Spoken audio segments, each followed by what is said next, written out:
জি sir. শুরু করছিলাম না শেষও করছিলাম? কি করছিলাম মনে করে দাও।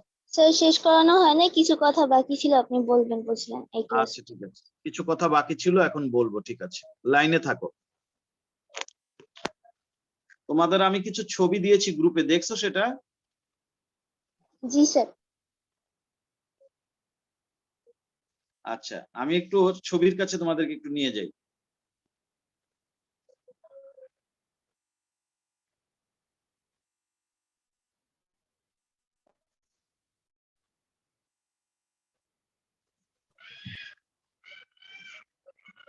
আমার মোবাইলে স্ক্রিন আসছে না? জি স্যার। জি স্যার। ঠিক আছে, এই যে দেখো, এইটা হচ্ছে পরিফেরা পর্বের প্রাণী, এটাকে বলে স্পঞ্জ। এই যে গায়ে অনেক ছিদ্র ছিদ্র যুক্ত, এবং এটা যে প্রাণী এটা বিশ্বাস করতেও অনেক সময় কষ্ট হয়। তবে এটা এই যে অনেক সময় আমাদের পুকুর টুকুরের ক্ষেত্রে, পুকুরের মধ্যে পুরাতন ডালপালা পড়ে থাকলে তার মধ্যে এরকম, তার গায়ে এরকম স্পঞ্জ কিন্তু জন্মে। আমি যেমন এরকমটা দেখার অভিজ্ঞতা হয়েছে। দেখো, একটা পুকুরের মধ্যে একটা গাছের ডালের উপরে এরকম স্পঞ্জ জমেছে, বুঝতে পারছো? জি স্যার। এই স্পঞ্জ হচ্ছে এই পরিফেরা পর্বে প্রাণীদের একটা উদাহরণ। আর একটা প্রাণী দেখো, এই যে এটা সাগরের তলদেশে পাওয়া যায়, এটাকে বলা হয় সাইফা, বাংলায় আবার সাইকনও বলে, সাইফা জিলাটিনোসাম। সাইকন নাম ছিল আগে, এখন নাম চেঞ্জ করে সাইফা করেছে। এই যে এটার আরেকটা সদস্য দেখো এরকম, এগুলো পরিফেরা পর্বে প্রাণী। এই প্রাণীদের বৈশিষ্ট্য হচ্ছে এদের গায়ে অনেক ছিদ্র থাকবে।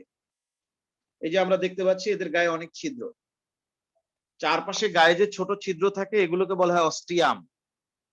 একেবারে শেষ মাথায় যে বড় ছিদ্র থাকে তাকে বলে অস্কুলাম। আমরা ছিদ্রগুলো দেখতে পাচ্ছি।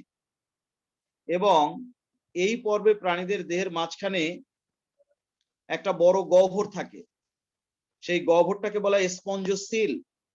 যেমন এই যে প্রাণীটাকে কাটা হয়েছে, দেখো, কাটার পরে তাদের মাঝখানে জায়গাটা আমরা দেখতে পাচ্ছি, এই মাঝখানে যে জায়গাটা, এটাকে বলা হয় স্পঞ্জোসিল। এই যে এটা দেখা যায়। জি স্যার, দেখা যায়। এই প্রাণীদের দেহের মাঝখানে একটা বড় ফাঁকা গহ্বর থাকে, যে জায়গাটাকে বলে স্পঞ্জোসিল। আর এই স্পঞ্জোসিলের চারপাশে এক ধরনের কোষ থাকে, যে কোষগুলোর কাজ হচ্ছে যখন বাইরে থেকে পানি প্রবেশ করবে, সেই পানির সাথে যে সমস্ত ফাইটোপ্লাঙ্কটন বা জুওপ্লাঙ্কটন প্রবেশ করে, সেগুলোকে তারা খাদ্য হিসেবে গ্রহণ করে। বুঝতে পারছো? এটা হচ্ছে স্পঞ্জোসিল নামক ওই কোষগুলোর কাজ। স্পঞ্জোসিলের কাজ হচ্ছে পানির সাথে যে সমস্ত খাদ্য প্রবেশ করে সেগুলোকে গ্রহণ করা। সরি, স্পঞ্জোসিলের গায়ে যে মানে কোষগুলো লেগে থাকে, ওই কোষগুলোকে বলে কোয়ানোসাইট। এখানে একটা কোয়ানোসাইট কোষ দেখানো হচ্ছে, এই যে দেখো, এটা একটা কোয়ানোসাইট কোষ। এই কোষগুলো স্পঞ্জোসিলের গায়ে লেগে থাকে, এবং এই কোষগুলোর আবার এই ধরনের ফ্লাজেলা আছে, কলার আছে, এগুলোর মাধ্যমে তারা খাবার সংগ্রহ করে। তারপরে আবার এই কোয়ানোসাইটের পেছনে আবার একটা কোষ আছে, যেটাকে বলা হয় অ্যামিবয়েড কোষ। এই কোষটার মধ্যে খাবারটাকে নিয়ে তারা সেই খাবারটাকে ডাইজেস্ট করে। আসলে এই প্রাণীরা তোমার প্রক্রিয়ায় কি বলা যায়, অন্তঃকোষীয় পদ্ধতিতে খাদ্য পরিপাক করে। বুঝতে পারছো? অন্তঃকোষীয় পদ্ধতি। এই জন্য কোয়ানোসাইটের পেছনে একটা কোষ থাকে, যে কোষটাকে বলে অ্যামিবয়েড কোষ। ওই কোষের মাধ্যমে তারা খাবার খায়, মানে খাবার পরিপাক করে। তো এই হচ্ছে এই পর্বের প্রাণীদের কিছু বৈশিষ্ট্য। আরো একটু বলি,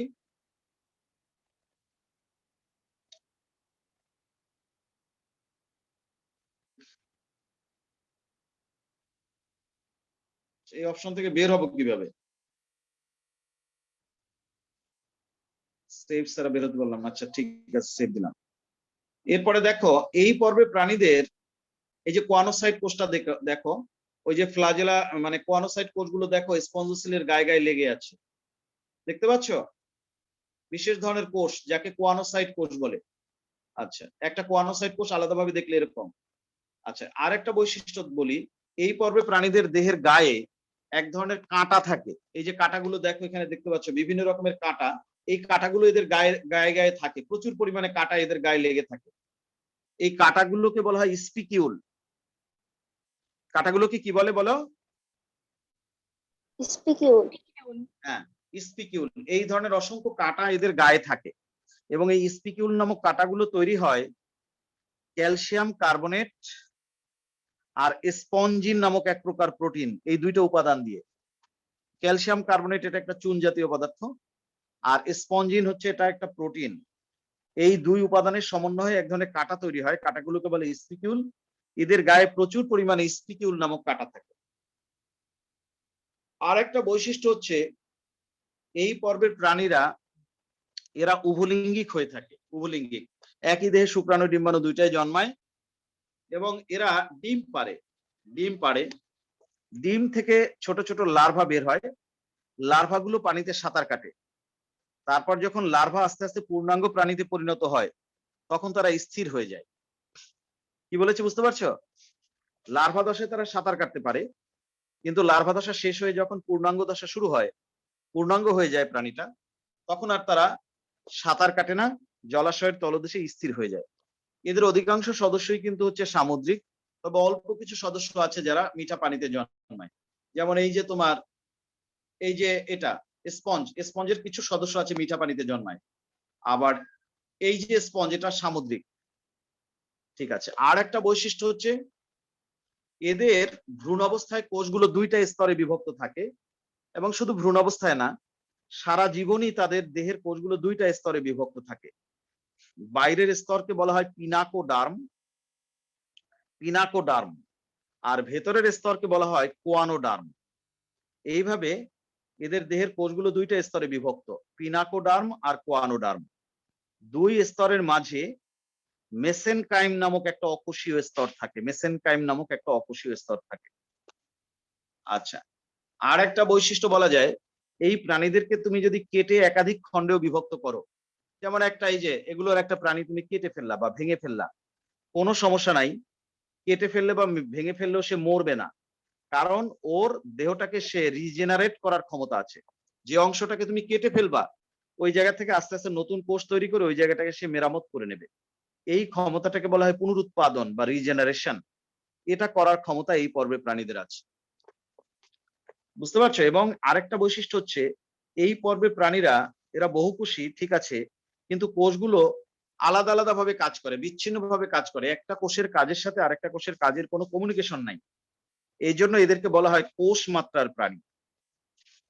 আমরা জানি প্রাণীদেরকে তাদের সংগঠনের মাত্রার উপর ভিত্তি করে কোষ মাত্রা, কলা মাত্রা, অঙ্গমাত্রা, তন্ত্রমাত্রা ইত্যাদি কতগুলো ভাগে ভাগ করা হয়।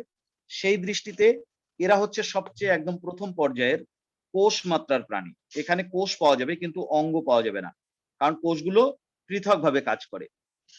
আর একটা ব্যাপার হচ্ছে এই পর্বের প্রাণীরা কিন্তু কি বলা যায়, দেখতে অনেক সময় রঙিন হয়, হ্যাঁ, নানা রকমের রং বিশিষ্ট হয়।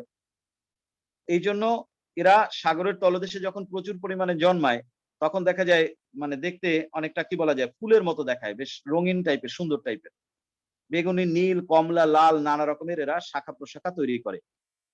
আচ্ছা, তো আর ক্যারেক্টার কি বলা যেতে পারে? এই মোটামুটি ক্যারেক্টার। এবার আমরা সবশেষে উদাহরণ যদি বলি, এই পর্বের প্রাণীদের উদাহরণ হচ্ছে সাইফা, যেটাকে সাইকন নামে পরিচিত, আর একটা হচ্ছে তোমার স্পঞ্জিলা, স্পঞ্জ নামে পরিচিত যেটা। এরকম আমরা দুইটা উদাহরণ মোটামুটি প্রত্যেকটা ফাইলাম বা পর্ব থেকে যেন দিতে পারি। তাহলে পরিফেরা, এরা হচ্ছে ছিদ্রাল বিশিষ্ট প্রাণী, ছিদ্রযুক্ত প্রাণী। পোর মানেই ছিদ্র, সেখান থেকে শব্দটা এসেছে পরিফেরা। আর পৃথিবীতে এদের প্রায় ৮,০০০ প্রজাতি আছে, ৮,০০০ প্রজাতির পরিফেরা পর্বে প্রাণী আছে। তাহলে সবশেষে ক্যারেক্টার গুলো আবার একটু খেয়াল করি। পরিফেরা পর্বে প্রাণীদের কি কি ক্যারেক্টার আছে? প্রথম কথা হচ্ছে এদের গায়ে অসংখ্য ছিদ্র থাকে। ছিদ্রগুলো হচ্ছে দুই রকমের। ছোট যে ছিদ্র সেগুলোকে বলা হয় অস্টিয়াম, সেগুলো এরকম গায়ে গায়ে থাকে, চারপাশে থাকে, অস্টিয়াম। এক বচনে বলে অস্টিয়াম, বহু বচনে বলে অস্টিয়াম। আর দেহের একদম প্রান্ত দেশে বড় ছিদ্র থাকে যেগুলোকে বলে অস্কুলাম। তাহলে অস্টিয়াম আর অস্কুলাম সম্পর্কে জানলাম। তারপরে কি বলেছি, এই প্রাণীদের দেহের ভেতরে যদি দেখা হয় তাহলে দেহের ভেতরে বড় একটা গহ্বর আছে, এরকম হয়। বড় একটা গহ্বর আছে, এই গহ্বরটাকে বলা হয় কি স্পঞ্জোসিল। স্পঞ্জোসিল এটা হচ্ছে এদের আরেকটা বৈশিষ্ট্য, যে এদের দেহের ভেতরে বড় একটা গহ্বর থাকে যাকে স্পঞ্জোসিল বলে। এই গহ্বরের গায়ে এক ধরনের এরকম পেয়ালার মতো কোষ থাকে, প্রচুর পরিমাণে সাজানো, যাদের কাজ হচ্ছে পেয়ালার মতো কোষ। কোষগুলো দেখতে এরকম, একটু আগে আমরা দেখলাম এরকম কোষগুলো।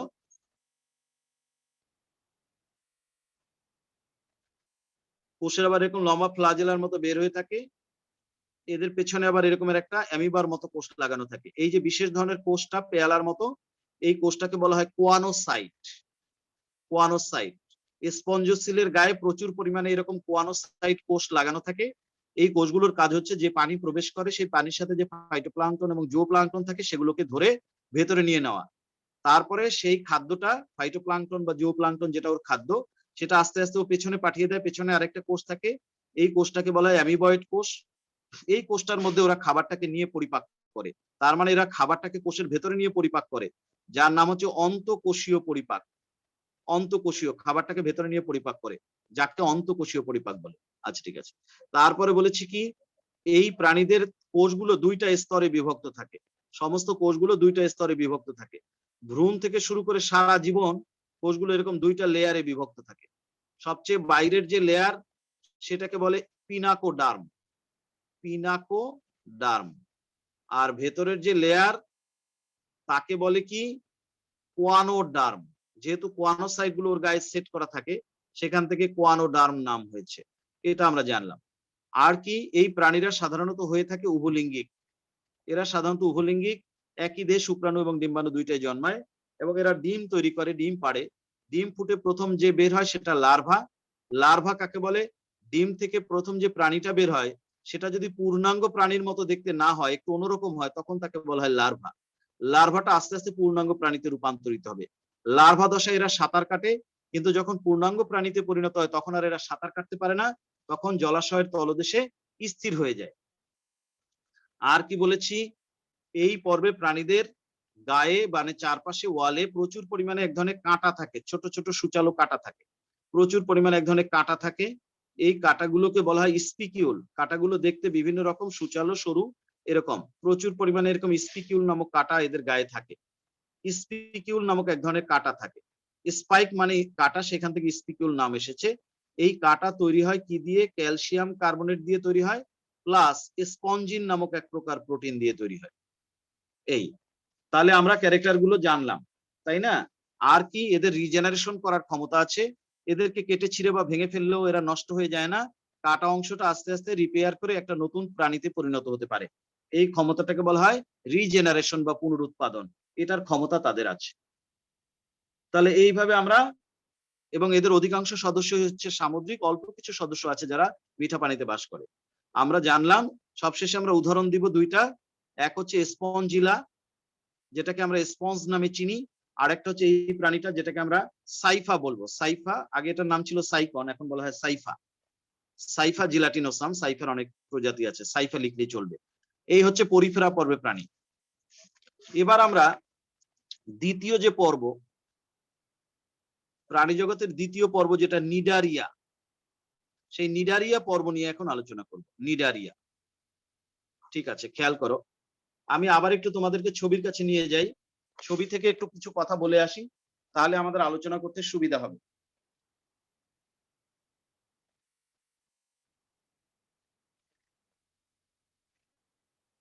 নোট তোমরা পেয়ে গেছো, এখন খালি একটু বুঝে নিলেই চলবে। প্রয়োজনীয় বিষয়টা আমি বুঝাই দিব, আর নোট তোমরা অলরেডি পেয়ে গেছো।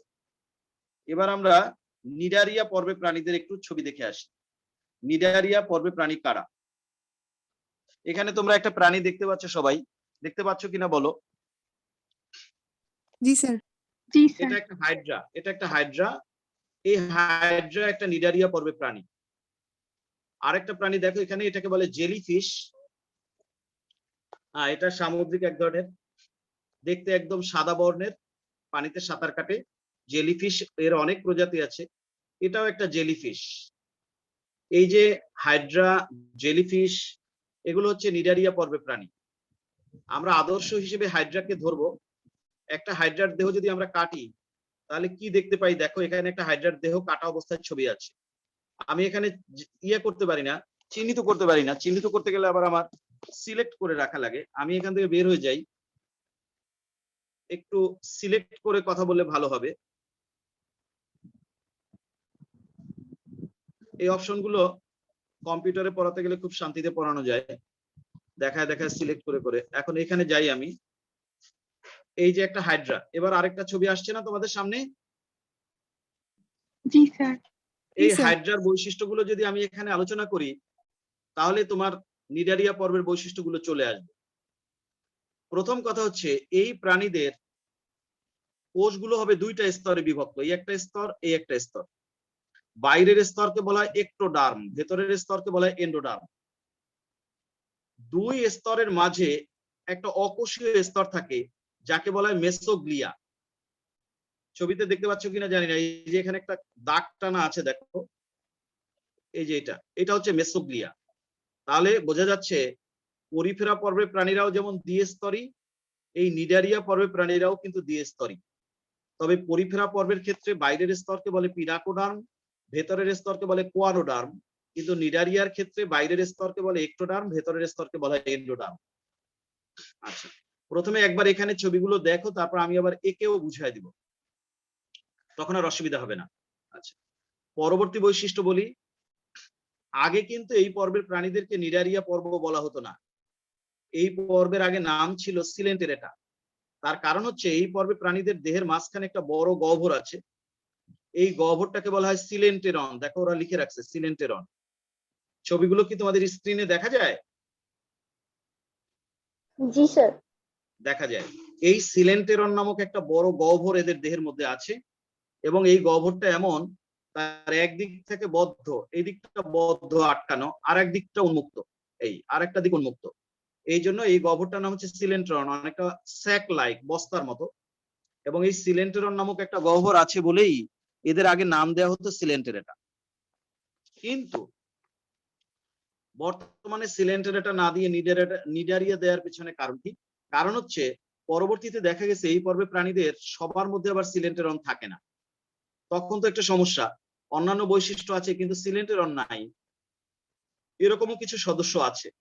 তাহলে নিডারিয়া না, সিলেন্টেরেটা নাম দেয়া বাদ দেওয়া হলো, নাম দেওয়া হলো নিডারিয়া। সেটা কেন দেওয়া হলো? দেওয়া হলো এই কারণে, এই পর্বে প্রাণীদের দেহে এক ধরনের কাঁটার মতো কোষ আছে, এই যে দেখতে পাচ্ছ কিনা, সূচালো এক ধরনের কাঁটার মতো কোষ আছে। এই কোষগুলোর মাধ্যমে তারা হুল ফুটায় দিতে পারে। কেউ তাকে ধরতে গেলে তাকে সে হুল ফুটায় দেয় আত্মরক্ষা করার জন্য। আবার কোনো একটা প্রাণীকে যদি সে শিকার হিসেবে, খাদ্য হিসেবে গ্রহণ করতে চায়, তাহলে তার গায়েও এই হুল ফুটায় দেয়। এই ধরনের এক ধরনের কাঁটার মতো কোষ এদের গায়ে আছে। এই কোষগুলোকে বলা হয় নিডোসাইট কোষ। নিডোসাইট কোষ, এই নিডোসাইট কোষ আছে সবার, এই পর্বে প্রাণীদের সবার। সেই জন্য এই পর্বে প্রাণীর নাম রাখা হয়েছে নিডারিয়া। কি বুঝতে পেরেছো কেন নিডারিয়া রাখা হয়েছে? এদের বহির্ত্বকে নিডোসাইট নামক এক প্রকার দংশ কোষ আছে, এই জন্য এদের নাম হচ্ছে নিডারিয়া। এবার আরেকটা ক্যারেক্টার বলবো। এই পর্বে প্রাণীদের সবার, প্রায় সবার মুখের চারপাশে কতগুলো উপাঙ্গ থাকে, যাদেরকে বলা হয় কোর্সিকা। এই যে দেখতে পাচ্ছ, এগুলোকে বলে কোর্সিকা। এগুলো তারা নাড়াতে চাড়াতে পারে, এগুলোর মাধ্যমে তারা সাঁতার কাটতে পারে, এগুলোর মাধ্যমে তারা শিকার ধরতে পারে, এগুলোর মাধ্যমে তারা চলাচল করতে পারে।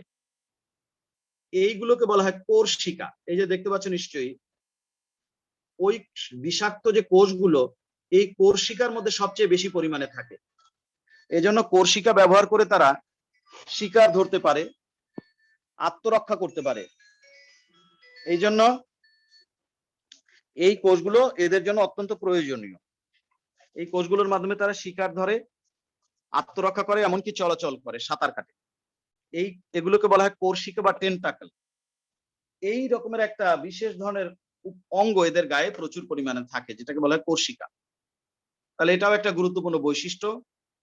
আর একটা বৈশিষ্ট্য বলি, এই প্রাণীদের একটা মাত্র ছিদ্র থাকে, যে ছিদ্র দিয়ে তারা খাদ্য গ্রহণ করে, আবার ওই ছিদ্র দিয়ে তারা বর্জ্য অপসারণ করে। এই যে দেখো, এই যে এটা, যেটাকে তারা মুখ বলছে, ওইটাই কিন্তু তাদের আবার খাদ্য গ্রহণ এবং বর্জ্য অপসারণ দুইটা কাজেই ব্যবহৃত হয়।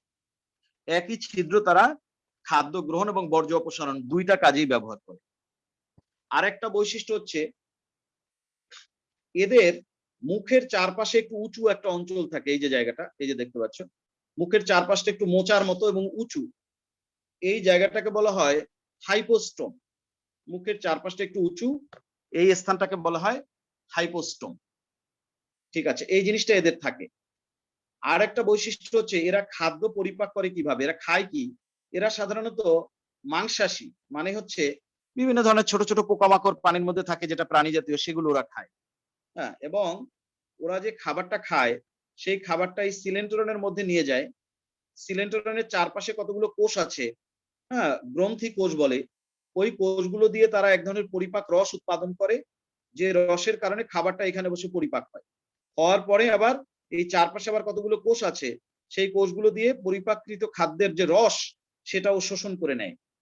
তার মানে খাবারটাকে কোষের বাইরে রেখে পরিপাক করা হচ্ছে। খাবারটা যদি এখানে থাকে সেটা তো একটা কোষের বাইরে একটা জায়গায় থাকে। এই পদ্ধতিতে খাদ্য পরিপাক করে, চারপাশ থেকে পরিপাক রস উৎপাদন করে, খাবারটা থাকে কোষের বাইরে। এটাকে বলা হয় বহিঃকোষীয় পরিপাক। তবে এরা আবার অন্তঃকোষীয় পদ্ধতিতেও খাদ্য পরিপাক করতে পারে। কিছু কিছু কোষ আছে এখানে যারা খাদ্যের কোনো কণা যদি পায় আস্তে করে ঘিরে ধরে ভিতরে নিয়ে যায়, তারপর খাবারটাকে কোষের মধ্যে নিয়ে ডাইজেস্ট করে। তার মানে এরা খাদ্যকে দুই ভাবেই ডাইজেস্ট করতে পারে। খাদ্যকে কোষের মধ্যে নিয়ে ডাইজেস্ট, যেটাকে অন্তঃকোষীয় পরিপাক বলে, সেটাও করে। আবার খাবারটা কোষের বাইরে থাকে, চারপাশ দিয়ে এনজাইম উৎপাদন করে, যেটাকে বহিঃকোষীয় পরিপাক বলে, সেটাও কিন্তু এরা করে। আচ্ছা, তারপরে আবার আরেকটা বৈশিষ্ট্য বলি। পরিফেরাতে যেরকম দেখছিলা একটা জায়গা কেটে ফেলবা, এরকম কেটে টুকরা করে ফেলবা, সমস্যা নাই, এতে করে হাইড্রা মরবে না। কাটা অংশটা আস্তে আস্তে আস্তে আস্তে রিপেয়ার করে একটা নতুন প্রাণীতে পরিণত হবে। বুঝতে পারছো, এই প্রাণীটা শুধু হাইড্রার ক্ষেত্রে না, জেলিফিশের ক্ষেত্রে আছে। কেটে ফেললেই সে মরে যাবে না, আস্তে আস্তে সে তার দেহটাকে রিপেয়ার করে নেবে, যেটা তুমি নিডারিয়া পরিফেরাতেও দেখছো। অর্থাৎ পুনরুৎপাদন বা রিজেনারেশন, এইটা করার ক্ষমতা এর আছে। আর একটা বৈশিষ্ট্য হচ্ছে এরাও উভলিঙ্গিক। পরিফেরা যেমন দেখছিল উভলিঙ্গিক, এরাও উভলিঙ্গিক। বুঝতে পারছো, একই দেহে শুক্রাণু এবং ডিম্বাণু দুইটাই জন্মায়। এই যে এই জায়গাটাতে ডিম্বাণু তৈরি হয়, আর দেহের উপরের এই জায়গাটাতে শুক্রাণু তৈরি হয়। শুক্রাশয় বলে এটাকে, শুক্রাশয়ের মধ্যে হয় শুক্রাণু আর ডিম্বাশয়ের মধ্যে হয় ডিম্বাণু। তার মানে এরা উভলিঙ্গিক। আরেকটা বৈশিষ্ট্য হচ্ছে পরিফেরার মতো এরাও ডিম পারে, ডিম ফুটে লার্ভা বের হয়, লার্ভা অবস্থায় তারা সাঁতার কাটে, কিন্তু আস্তে আস্তে যখন স্থির হয়ে যায়, যখন তারা পূর্ণাঙ্গ প্রাণীতে পরিণত হয়, তখন আর তারা সাঁতার কাটে না, তখন তারা পানির নিচে স্থির হয়ে যায়, যেটা তোমরা পরিফেরাতেও দেখেছো, নিডারিয়াতেও দেখছো। যখন তারা সাঁতার কাটে, চলাচল করে, তখন সেই দশাটাকে বলা হয় মেডুসা দশা, মেডুসা দশা। আর যখন তারা স্থির হয়ে যায়, তখন সেই দশাটাকে বলা হয় পলিপ দশা। মেডুসা হচ্ছে স্থির দশা, বড় হলে স্থির দশা মেডুসা, না সরি, মেডুসা হচ্ছে সচল দশা। ছোটবেলায় যখন সাঁতার কাটে তাকে বলে মেডুসা, আর বড় হয়ে গেলে যখন স্থির হয়ে যায় তখন সেই দশাটাকে বলা হয় পলিপ দশা। আচ্ছা, আর একটা বৈশিষ্ট্য বলি। আর একটা বৈশিষ্ট্য হচ্ছে এরা তোমার অঙ্গমাত্রার প্রাণী। তোমরা পরিফেরাতে পড়েছিলা কোষ মাত্রার প্রাণী, অর্থাৎ অসংখ্য কোষ থাকে পরিফেরাতে, কিন্তু কোষগুলো আলাদা আলাদা ভাবে কাজ করে, সমন্বিত ভাবে কাজ করে না। সেই জন্য পরিফেরা কিন্তু ছিল অঙ্গমাত্রা কোষ মাত্রা প্রাণী, কিন্তু নিডারিয়াতে এসে পাবা তুমি অঙ্গমাত্রা প্রাণী। এখানকার কোষগুলো গ্রুপে গ্রুপে একই রকমের কাজ করে। যখন এক গ্রুপ কোষ, একগুচ্ছ কোষ একই ধরনের গঠন হয়, একই রকমের কাজ করে, তখন তাকে কলা বলে। এই টিস্যু বা কলা, এটা কিন্তু এদের ক্ষেত্রে তুমি পাবা। পরিফেরা ছিল কোষ মাত্রার প্রাণী, আর এরা হচ্ছে কলা মাত্রার প্রাণী। সরি, আমি মনে হয় ভুল বলে ফেলেছি না, অঙ্গ না, এরা হচ্ছে কলা মাত্রার প্রাণী। পরিফেরা হচ্ছে কোষ মাত্রার প্রাণী, নিডারিয়া হচ্ছে কলা মাত্রার প্রাণী, এই আর কি। আবার এদের কিছু সদস্য আছে পানির নিচে এমন ভাবে ফুটে থাকে, এমন ভাবে স্থির হয়ে থাকে, যেমন ওবেলিয়া। তখন এদেরকে দেখতে মনে হয় যেন পানির নিচে ফুলের মতো, ফুলের মতো। এই জন্য এদেরকে অনেক সময় সমুদ্র কুসুম বলে। এদের কিছু সদস্য আছে পানির নিচে এমন ভাবে ফুটে থাকে, তখন দেখতে ইসের মতো লাগে, কি বলা যায়, ফুলের মতো লাগে, তখন এদেরকে বলা হয় সমুদ্র কুসুম। যেমন লাইনে থাকো,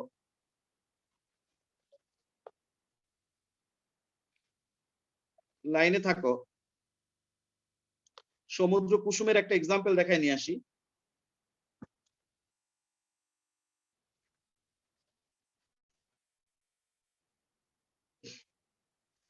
যেমন এই প্রজাতিটা দেখো, পানির নিচে কিভাবে থাকে, এটার নাম হচ্ছে মেনরিনা।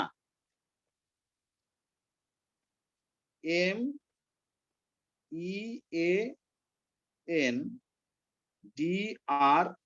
এই যে মেনরিনা একটা প্রজাতি আছে, দেখো আসলো না কেন, মেনরিনা। এই যে দেখো পানির নিচে এমন ভাবে ফুটে থাকে, এমন ভাবে তাদেরকে দেখতে মনে হয় যেন ফুলের মতো। অনেক সময় এদেরকে কোরাল বলে, কোরাল, কোরাল বা প্রবাল বলে। এই যে হাইড্রা যখন দল বেঁধে থাকে তখন কিন্তু তাকে কোরাল বলে। দেখো কিরকম লাগে, ফুলের মতো লাগে না? লাগে নাকি লাগে না? জি স্যার, লাগে তো। হ্যাঁ, ছবিগুলো দেখা যায় তো, স্ক্রিনে আসছে তো না?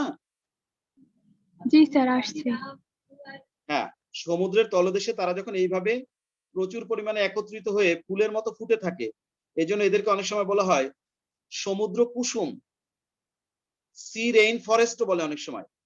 রেইন ফরেস্ট, এই যে দেখো কি সুন্দর, এই যে দেখো উপরেরটা দেখো, মনে হয় যেন মাশরুমের মতো প্রচুর পরিমাণে, কিন্তু এগুলো সব হচ্ছে ওই যে হাইড্রা জাতীয় নিডারিয়া পর্বের প্রাণী। এই জন্য তখন এদেরকে ফরেস্ট, যেমন বনের মধ্যে যেরকম, যে বনে প্রচুর পরিমাণে বৃষ্টি হয় সেখানে যেমন প্রচুর পরিমাণে এরকমের ব্যাঙের ছাতা জন্মে থাকে, সাগরের নিচে এরকম প্রচুর পরিমাণে এগুলো জমে থাকে। এই জন্য এদেরকে অনেক সময় সি রেইন ফরেস্ট বলে। খুব সুন্দর দেখতে, তাই না? সি রেইন ফরেস্ট, মনে হয় যেন সাগরের তলদেশে একটা আলাদা বন, বনের রাজ্য। সেই জন্য এদেরকে অনেক সময় সি রেইন ফরেস্ট বলে। তো ক্যারেক্টার গুলো আমরা জানলাম, এবার আমরা সব শেষে একটু সামারাইজ করি। ঠিক আছে, এতক্ষণ ধরে আমরা বিভিন্ন ছবি দেখলাম, সবশেষে আমরা একটু সামারাইজ করি, দেখি আমরা নিজেরা কতটা মনে রাখতে পেরেছি। নিডারিয়া, এবং এই নামটা কেন দেয়া হয়েছে সেটাও একটু জানার দরকার আছে। একটা গ্রিক শব্দ আছে নিডি, নিডে, ANIDE, নিডে, এটার শব্দের অর্থ হচ্ছে সূচ। সেখান থেকে নিডারিয়া নামটা এসেছে। আর আরিয়া, আরিয়া শব্দের অর্থ হচ্ছে, এরিয়া শব্দের অর্থ হচ্ছে লাইক বা মতো। তার মানে এদের দেহে সূচের মতো গঠন আছে, সেখান থেকে নিডারিয়া নাম এসেছে। এবং বিজ্ঞানী হ্যাচেক এই নামটা দিয়েছেন, HATSCHEK, হ্যাচেক। বিজ্ঞানী হ্যাচেক প্রথম এই প্রাণী, এই পর্বের নাম দিয়েছেন নিডারিয়া। এখন এই পর্বের আদর্শ প্রাণী হচ্ছে হাইড্রা। হাইড্রার আলোকে আমরা বৈশিষ্ট্যগুলো আলোচনা করতে পারি। এই ধরো একটা হাইড্রা, হাইড্রা বা জেলিফিশ, এগুলো হচ্ছে এই পর্বের প্রাণী। হ্যাঁ, জেলিফিশ তো একটু আগে দেখলা, এরকম পানির মধ্যে সুন্দর সাঁতার কাটতে থাকে। এগুলো লম্বা লম্বা সূচের মতো এরকম থাকে গঠন, এরকম হাইড্রা বা জেলিফিশ। হাইড্রা আর জেলিফিশের বৈজ্ঞানিক নাম হচ্ছে ওবেলিয়া। ওবেলিয়া হচ্ছে জেলিফিশ, এরা হচ্ছে এই নিডারিয়া পর্বের প্রাণী। এখন হাইড্রাকে স্ট্যান্ডার্ড ধরি, ক্যারেক্টার গুলো হাইড্রার আলোকে বলি। প্রথম কথা হচ্ছে এদের গায়ে এক ধরনের সূচের মতো কোষ থাকে, একদম ছোট্ট ছোট্ট সূচের মতো কোষ। একটা হাইড্রাকে যদি তুমি লম্বালম্বি ভাবে কাটো, যে ছবিটা একটু আগে দেখছিলা, এই যে কোর্সিকা, মুখের চারপাশে কোর্সিকা থাকে, কোর্সিকাকে ইংরেজিতে বলা হয় টেন্টাকল। এই যে কোর্সিকা, এদের মুখের চারপাশে বেশ কিছু কোর্সিকা বা টেন্টাকল থাকবে, টেন্টাকল বা কোর্সিকা। সেই বরাবর যদি একটা হাইড্রাকে কাটি তাহলে দেখতে এরকম। এই ধরো একটু আগে যে ছবিটা দেখছিলা, একটা হাইড্রার লম্বচ্ছেদ, সেই ছবিটা এখানে আনলাম, এটার আলোকে আমরা ক্যারেক্টার গুলো বলবো।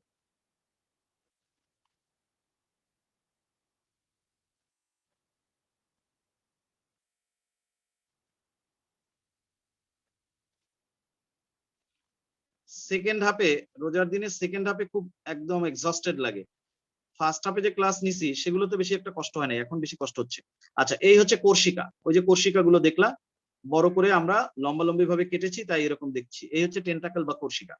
এখন কি বলেছি, এদের গায়ে এক ধরনের সূচের মতো কোষ থাকে, যে কোষগুলো ওরা কোনো প্রাণীর গায়ের মধ্যে ঢুকায় দেয় আত্মরক্ষার জন্য, অথবা খাবার সংগ্রহ করার জন্য, শিকার ধরার জন্য। এই বিশেষ সূচালো কোষগুলোকে বলে নিডোসাইট। নিডোসাইট, এদেরকে আবার অনেক সময় নিডোব্লাস্ট বলে, নিডোব্লাস্ট। এই কোষগুলো কিন্তু আসলে এরকম দেখতে, একটু বড় করে যদি দেখি,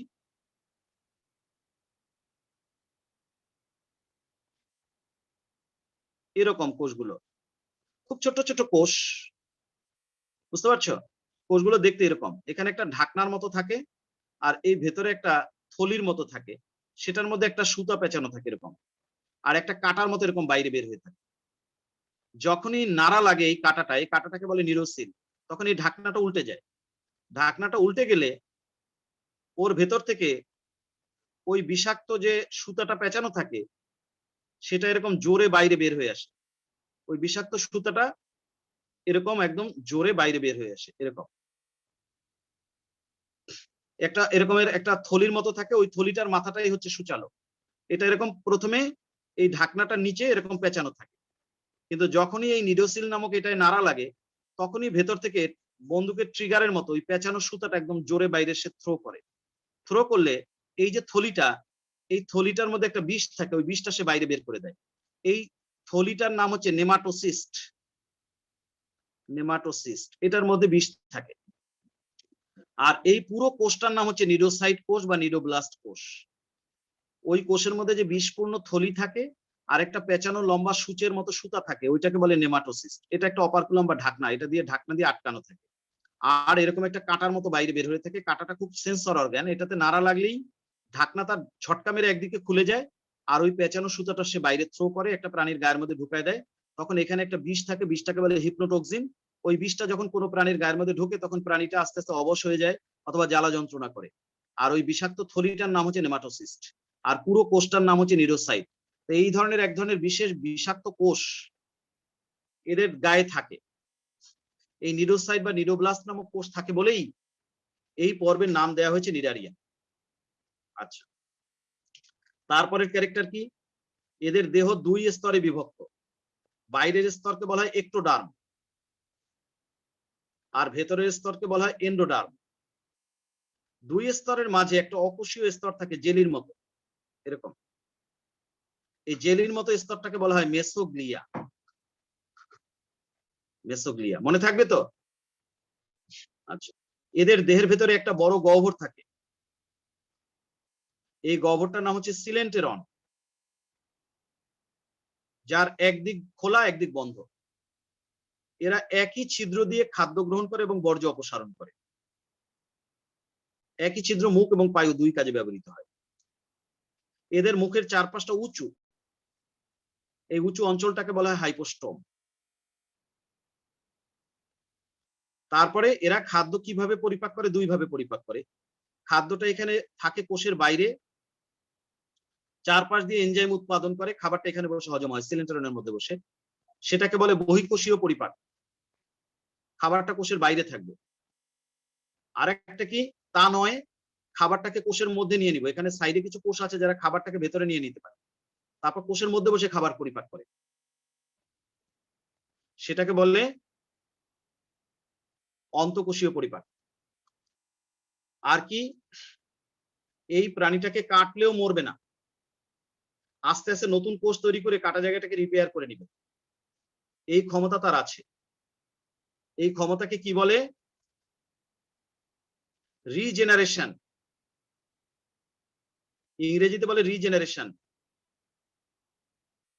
বাংলায় বলে পুনরুৎপত্তি। এই রিজেনারেশন বা পুনরুৎপত্তি করার ক্ষমতা তার আছে। আর কি বলেছি? এরা হচ্ছে কলা মাত্রার প্রাণী।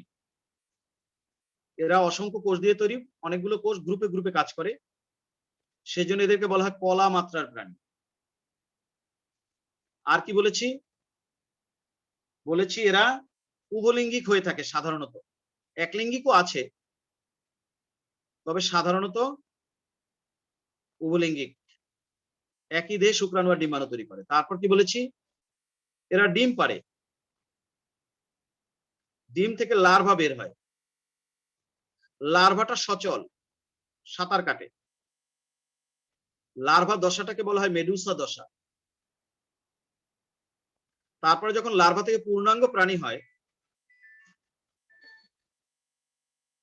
লার্ভা থেকে যখন পূর্ণাঙ্গ প্রাণী হয় তখন আর তারা সাঁতার কাটে না, তখন তারা স্থির হয়ে যায়। সেই দশাটাকে বলা হয় পলিপ দশা। বুঝতে পারছো না পারো নাই? জি স্যার, বুঝতে পারছি। তারপর কি বলেছি, আর কি বলা যেতে পারে, এবং এরা সাধারণত অধিকাংশই সামুদ্রিক, অল্প কিছু আছে মিঠা পানির। সবাই জলজ, জলের বাইরে এরা থাকবে না। অনেক সময় এরা সমুদ্রের নিচে ফুলের মতো ফুটে থাকে, তখন কি বলে, সমুদ্র কুসুম বলে। সি রেইন ফরেস্ট বা সমুদ্র হ্যাঁ। কুসুম। হ্যাঁ, সি রেইন ফরেস্ট বা সমুদ্র কুসুম বলে। এই তো ক্যারেক্টার গুলো একত্র করলে দেখবা যে 8-10টা হয়ে গেছে। সবশেষে উদাহরণ দিবা, হাইড্রা, ওবেলিয়া ইত্যাদি ইত্যাদি। অরেলিয়া আছে, ওবেলিয়া আছে, যে 2-3টা যা পারো লিখবা। নোটে দেখবা 2-3টা উদাহরণ দেয়া আছে। তাহলে আমাদের নিডারিয়া পর্ব নিয়েও আলোচনা হয়ে গেল। বলো এই পর্ব নিয়ে আর আলোচনা করার কিছু আছে কিনা? নোট তো তোমরা দেখছো, আর বৈশিষ্ট্যগুলো এখন বললাম, এর ভেতর দিয়ে কোনো কিছু না বোঝার মতো কিছু আছে কঠিন? না স্যার। No sir. ঠিক আছে, আমরা কিন্তু বেশ দ্রুত যেতে পারছি। নোটটা যদি আগে ভাগে দিয়ে দেওয়া হয়, নোট যদি লেখা দেওয়ার ব্যাপার না থাকে, খালি বুঝিয়ে দেওয়ার ব্যাপার থাকে, তাহলে একটু তাড়াতাড়ি গেলে সমস্যা নাই।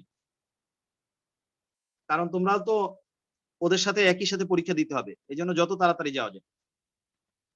তাড়াতাড়ি আবার একেবারে না পড়ে রেখে চলে গেলা, সেটাও খারাপ। আর নোট কিন্তু তোমরা নিজেরা নোট করবা, নিজেরা হাতে লিখবা। আমি দিয়ে দিয়েছি, সেটা ডাউনলোড করে আবার নিজেরা নোট লিখবা। ওখানে যেন মোবাইলের মধ্যে পড়ে থাকে না, তাহলে কোনো লাভ হবে না। এখানে দেখে দেখে সুন্দর করে নোট লিখবা। নোট লেখার পর আবার বইটাও সামনে রাখবা। বইয়ের সাথে মিলায় যদি দেখো যে নোটের মধ্যে ভালো আছে, নোটটা লিখবা। বইয়ের মধ্যে আবার যদি কোনো ইম্পর্টেন্ট জিনিস বাদ করে, সেটাও লাগলে ওই নোটের মধ্যে অ্যাড করার চেষ্টা করবা। তবে আমার মনে হয় বেশিরভাগ জিনিসই চলে আসছে, বাদ করার তেমন কিছু নাই। এবার আমরা পরবর্তী পর্ব নিয়ে আলোচনা করব। 3 নাম্বার পর্ব, প্লাটি হেলমিনথেস। একটু তাড়াতাড়ি যেতে হবে এদিক দিয়ে, এই জন্য সবার শেষে কর্ডাটায় যখন যাব, ওইখানে কিন্তু অনেক টাইম লাগবে।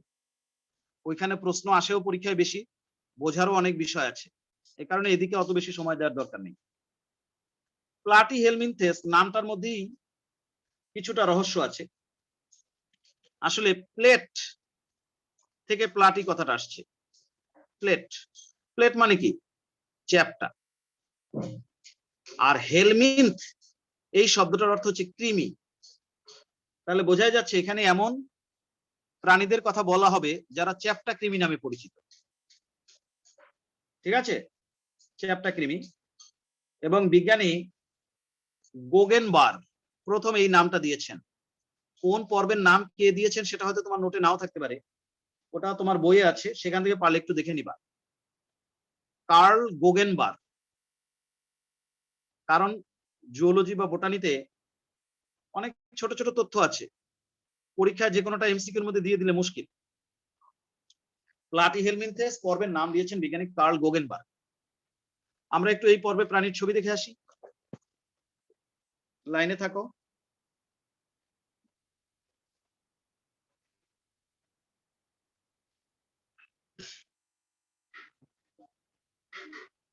দেখতে পাচ্ছ নিশ্চয়ই, আমরা এখানে একটা ফিতা কৃমির ছবি দেখাচ্ছি, দেখা যায় ছবি?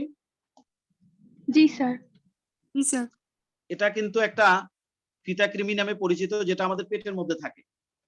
এটা কিন্তু কয়েক মিটার লম্বা, কয়েক মিটার মানে 10-15 ফিট পর্যন্ত লম্বা হতে পারে। কিন্তু আমাদের পেটের মধ্যে পাতলা, তো এটা অত্যন্ত পাতলা, একেবারে ফিতা যেরকম। অনেক সময় এটাকে টেপ ওয়ার্ম বলে। টেপ ওয়ার্ম, টেপ মানে ফিতা, ঠিক আছে?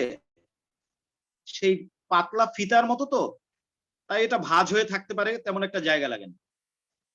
মনে করো পাতলা একটা ফিতা, যেটা দিয়ে অনেক সময় আগের দিনে চুল টুল বাঁধতো মেয়েরা, সেটা যদি 10-20 লম্বা হাত, 10-20 হাত লম্বাও হয়, ভাঁজ করে কিন্তু ছোট্ট একটা জায়গার মধ্যে রেখে দেবে। ঠিক সেরকম এটাও পাতলা ফিতার মতো, যে কারণে খুব বেশি জায়গা সে দখল করে না। এই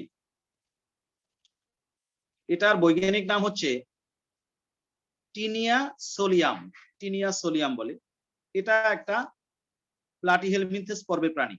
এবার আরেকটা প্রাণী দেখো, এই যেটা, এটা পাতলা, খুব চ্যাপ্টা, এটাকে বলে ফেসিওলা হেপাটিকা। এটাও কিন্তু তোমার এই প্লাটিহেলমিনথেস পর্বের প্রাণী। এটা তুমি পাবা কোথায়? বিভিন্ন তৃণভোজী প্রাণী যেমন গরু, ছাগল, মহিষ, তাদের কলিজার গায়ে ওরা লেগে থাকে। ওই হেপাটিক শব্দটা যখনই পাবা তখনই বুঝবা এটার সাথে কলিজা ব্যাপারটা জড়িত আছে। এই জন্য এদের নাম দেওয়া হয়েছে হেপাটিকা, কলিজার গায়ে লেগে থাকে। এরা কিন্তু চ্যাপ্টা কৃমি নামে পরিচিত, তাই এরা প্লাটিহেলমিনথেস। এখন এদের বৈশিষ্ট্যগুলো সম্পর্কে একটু বলি। প্রথম বৈশিষ্ট্য হচ্ছে এদের, এখান থেকে আবার আমি সিলেক্ট করতে পারবো না, আমি স্টপ শেয়ার, এখান থেকে শেয়ারিং থেকে বের হয়ে যাই, তারপর আবার একটু ছবির কাছে যাই। ক্যারেক্টার গুলো বোঝানোর জন্য একটু চিহ্নিত করা লাগে, সেটা আবার আমি ওখান থেকে পারি না। প্রথম কথা হচ্ছে এদের সুনির্দিষ্ট মাথা আছে, মাথা, মস্তক আছে, যেটাকে বলা হয় স্পোলেক্স। এর আগে যে তুমি পরিফেরা বা নিডারিয়া পর্ব পড়েছো, ওই সমস্ত প্রাণীর ওরকম এর মস্তক বা হেড বা বলতে কিছু বিষয় ছিল না, কিন্তু এই প্লাটিহেলমিনথেস পর্বে প্রাণীদের নির্দিষ্ট একটা মস্তক অঞ্চল আছে, মস্তক। যদিও মস্তকের ভেতরে যে ব্রেন থাকে সেটা কিন্তু এদের থাকবে না। এদের মস্তকটাকে বলা হয় স্পোলেক্স। নিশ্চয়ই ছবির মধ্যে দেখতে পাচ্ছ এই শব্দটা, এরকম একটা মস্তক তাদের আছে। এই মস্তকের একদম সামনের দিকে মুখছিদ্র থাকে, এইটা হচ্ছে মুখছিদ্র। মুখছিদ্রের চারপাশে কতগুলো কাঁটার মতো দেখতে পাচ্ছ, এগুলোকে বলে হুক, এগুলোকে হুক বলে।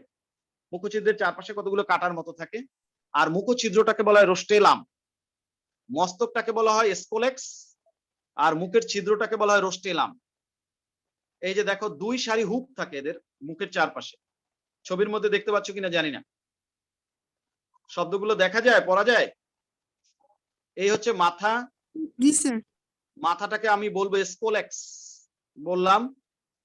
মাথার একদম সামনের দিকে একটা ছিদ্র আছে যেটা মুখছিদ্র, মুখছিদ্রটাকে আমরা বলবো রোস্টেলাম। মুখছিদ্রের চারপাশে কতগুলো কাঁটার মতো গঠন আছে, এগুলোকে বলে হুক। আর মাথার চারপাশে কতগুলো এরকম ছিদ্র আছে যার মাধ্যমে তারা পুষ্টি দ্রব্য চুষে নিতে পারে, ভেতরে চুষে নেয়, এগুলোকে বলে সাকার। এই সাকারের মাধ্যমে তারা পুষ্টি দ্রব্য শুষে নেয় বা চুষে নেয়। এটা একটা বিশেষ বৈশিষ্ট্য এদের। তাহলে আবার কথাগুলো মনে করার চেষ্টা করি। আমি এখন এখানে যা দেখাবো তো দেখাবো, পরে আবার এই ছবিগুলো আঁকবো, সেখানে আবার আমরা নিজেরাও মনে করার চেষ্টা করব। আবার খেয়াল করো কি কি বৈশিষ্ট্য বলছি। একটা সুনির্দিষ্ট মস্তক আছে যাকে বলে স্পোলেক্স। মস্তকের একদম সামনের দিকে একটা ছিদ্র আছে, মুখছিদ্র, যেটাকে বলে রোস্টেলাম। মুখছিদ্রের চারপাশে কতগুলো কাঁটার মতো গঠন আছে, সেগুলোকে বলে হুক। মস্তকের চারপাশে কতগুলো ছিদ্র আছে যার সাহায্যে এরা পুষ্টি দ্রব্য শুষে নেয়, যেগুলোকে বলে সাকার বা চোষক। এই ক্যারেক্টার কয়টা মনে রাখতে পারছি কিনা বলো? জি স্যার, পারছি। আরেকবার আরেকটা কথা বলবো প্রথমেই যে কথাটা বলার কথা, সেটা হচ্ছে এরা অত্যন্ত পাতলা এবং চ্যাপ্টা, এবং এরা কৃমি জাতীয় প্রাণী, কৃমি সদৃশ প্রাণী। পাতলা, চ্যাপ্টা, কৃমি সদৃশ প্রাণী। এবং আরেকটা মজার বিষয় হচ্ছে এরা বেশিরভাগ ক্ষেত্রেই কোনো না কোনো প্রাণীর দেহের ভেতরে বাস করে, অন্তঃপরজীবী। ওই যে বললাম গরু ছাগলের পেটের মধ্যে পাবা অথবা মানুষের পেটের মধ্যে পাবা, তার মানে কোনো না কোনো প্রাণীর দেহের ভেতরে বাস করে, এই জন্য এদেরকে অন্তঃপরজীবী বলে। তাহলে দেখো কয়েকটা ক্যারেক্টার বলা হয়ে গেল, ক্যারেক্টার গুলো মনে করি আমরা। দেহ পাতলা এবং চ্যাপ্টা, পাতলা চ্যাপ্টা এবং দ্বিপার্শ্বীয় প্রতিসম।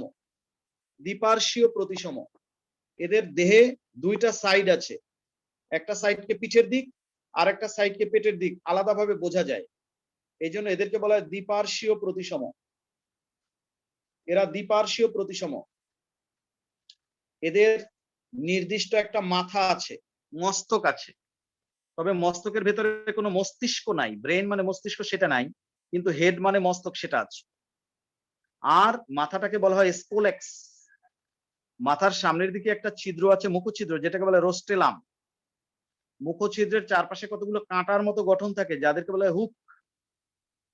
মস্তকের চারপাশে কতগুলো ছিদ্র থাকে, যে ছিদ্রের সাহায্যে তারা পুষ্টি দ্রব্য শুষে নেয়, ছিদ্রগুলোকে বলা হয় সাকার বা চোষক, এই কয়টা ক্যারেক্টার আমরা কি মনে রাখতে পারছি না পারি নাই?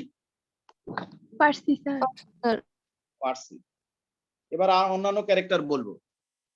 এরা সাধারণত উভলিঙ্গিক, একই দেহে শুক্রাণু এবং ডিম্বাণু দুইটাই জন্মে।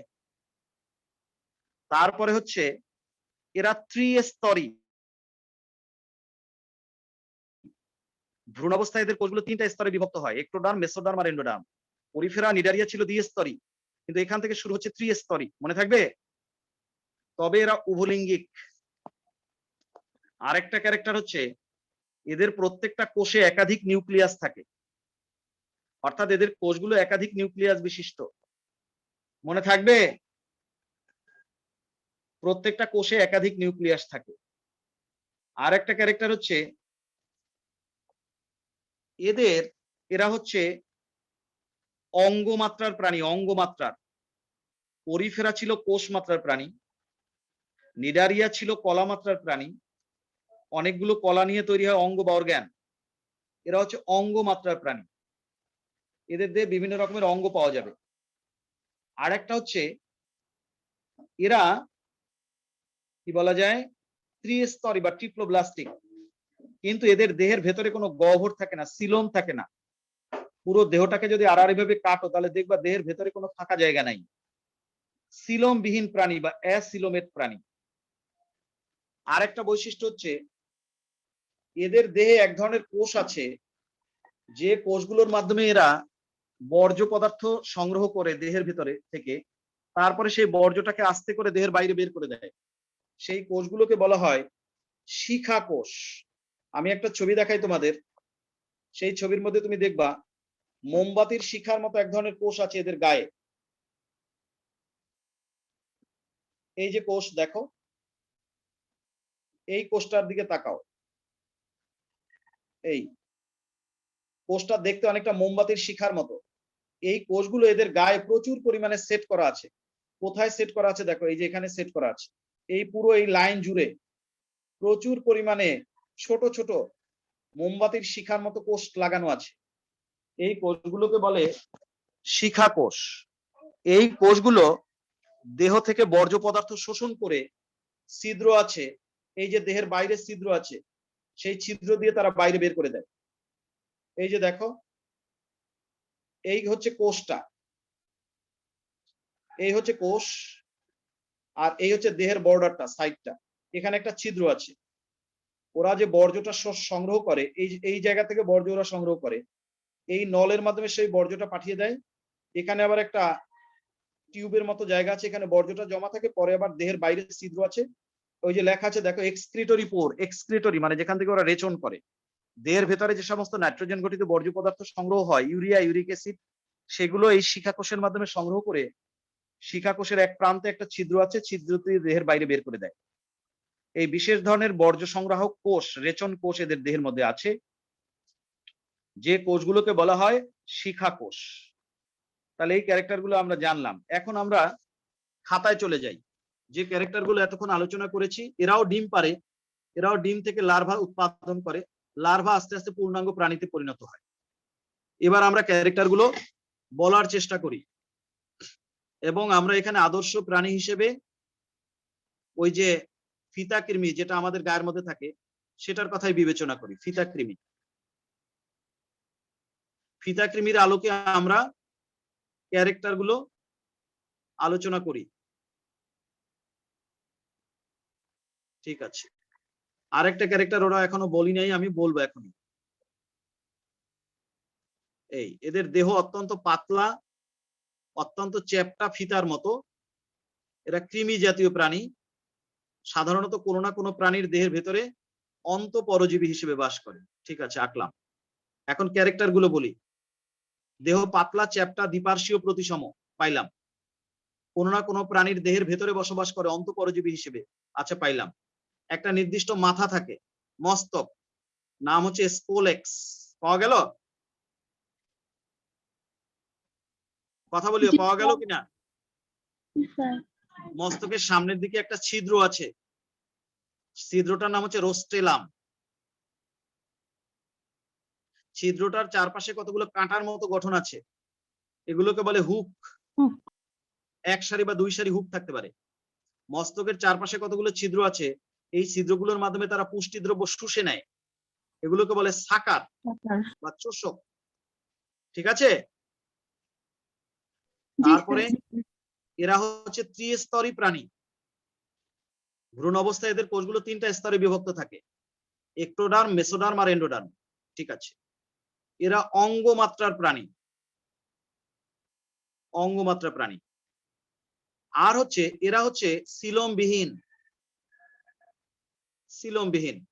তুমি যদি একটা প্রাণী কাটো, ধরো একটা ওই যে পাতলা যে চ্যাপ্টা কৃমিটা তুমি কাটলে পরে দেখবে এরকম দেহের ভেতরে একটা নল আছে যার মধ্যে খাবার দাবার তারা ডাইজেস্ট করে।